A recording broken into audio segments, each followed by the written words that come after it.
This is the dangly 2x2, a fairly ridiculous puzzle that I recently 3D printed and put together. It's based on the idea of 3D printing two objects, which in a way are totally independent, but they're printed such that they're interlocked and could never be separated. But while I was making this cube, I thought of a much different way to apply this concept. Instead of every single outer piece being interlocked with its own inner piece, which kind of just creates utter chaos, what if we had two totally separate cubes that were interlocked at the middle? It would be kind of like these fused cubes I have here, except instead of being rigidly glued together at the middle, they would be just loosely hanging off each other like this. So let's get started by figuring out what we're gonna need. Of course, the first requirement is two mini 2x2s, and conveniently enough, I have those right here. These were originally fused together, kind of like this, and so you can see the big gaping hole where they've been ripped apart. And the reason we like mini ones is so that we can 3D print some stuff and glue it to the outside, thereby kind of turning them into full-size 2x2s. Next up, the most important thing that we need is the actual 3D printed part that will hold the two cubes together. In my mind, it'll look something like the original interlock cubes,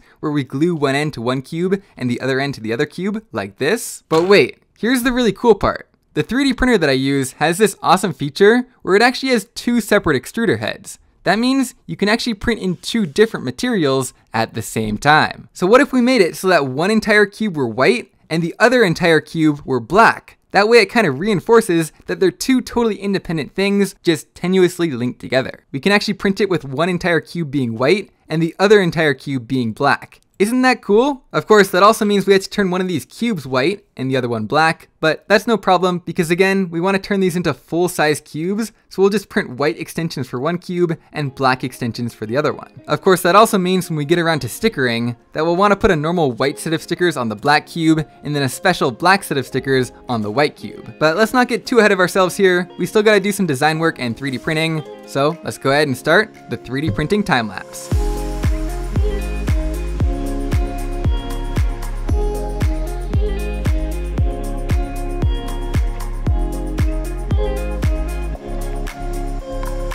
Alright, so what you just saw was my third attempt at printing these multicolor interlocked pieces, and as you can see, this one is a bit of a disaster. We have black filament all over the white pieces, and this black piece has holes all over. Now the funny thing is, my first attempt printed almost perfectly, but it was a test print, so I used a different color. So instead, we're going to be using my second attempt here, which has some imperfections. I did have to do some repair work actually, but overall, I think it's the best looking of the three. So as you can see, each piece is hollow on three sides where they're connected together. That's going to be the exposed outer part of the puzzle, and they're also solid on the other three sides. That's going to be the inner part of the puzzle. Each piece has this little indent here, which is just the right size to fit onto the broken off plastic of these 2x2s, so that'll glue on just like that, and the 2x2 will still remain functional. And here it is with both cubes attached, so you can see how this interlock essentially forms the core of the puzzle. Of course, we also printed extensions in black and white for all the other pieces. These will make the mini 2x2s essentially the same size as normal 2x2s, so let's go ahead and break one of these off and see how they fit. So of course you'll have the interlocking piece on there, and then all the other pieces will have these big extensions, which will be able to slide past each other just like a normal 2x2. So we'll probably want to take the stickers off the mini cubes first, then we'll break out the super glue, glue everything together, and then finally get our custom stickers and put them on the cube.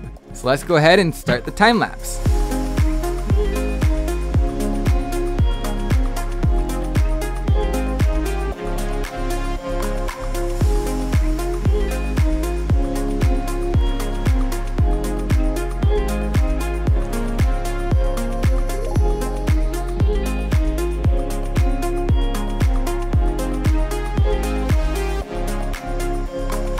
And here is the finished cube. Oh, wait a minute. No, one sec. Here's the finished cube.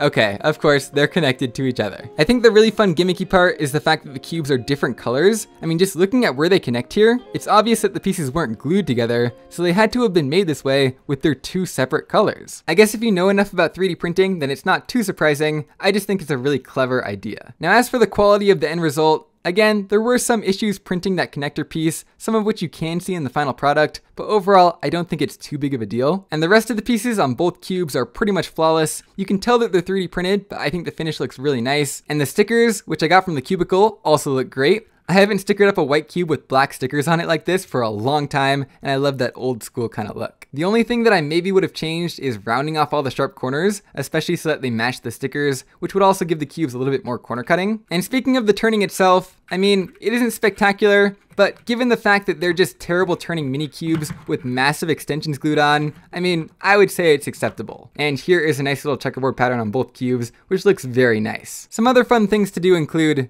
dangling one cube from the other, or pushing them up against each other like this to make them look like normal fused cubes. That'd be a fun mod, by the way. Fusing 2 different color cubes, maybe even 3x3s. And of course, the most fun thing to do when you have any sort of connected puzzles like this is you grab one side of each puzzle, kind of like this, and then you start turning.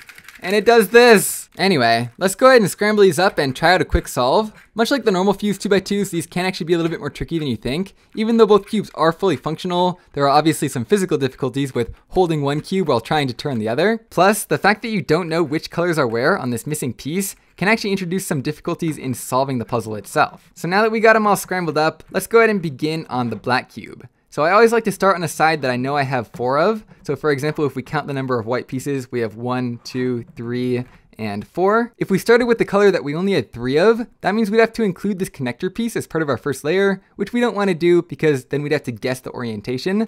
So instead, let's just start with the white side, and there we go. So I went ahead and did the whole layer. That way we don't have to deal with PBLs or anything. And looking at the other side, we can kind of deduce that our OLL is going to be like this. So let's go ahead and do the algorithm for that. There we go. And now taking a look at our PLL, it looks like only one piece is out of place, which of course means that we need to swap these two. So let's go ahead and do our JPerm here.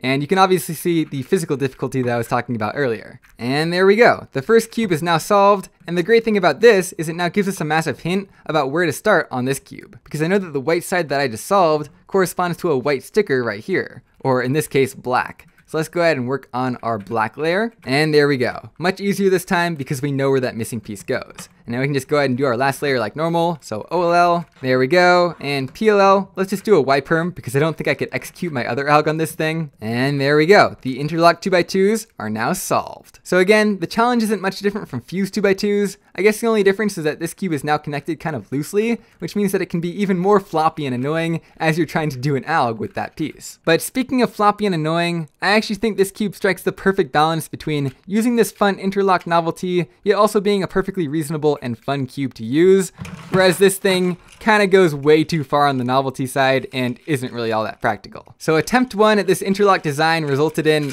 whatever this is, whereas attempt 2 resulted in one of my new favorite 3D printed mods. Anyway, yeah, I hope you all enjoyed the process and liked the result as much as I do, because that's pretty much it, and I'll see you guys next time.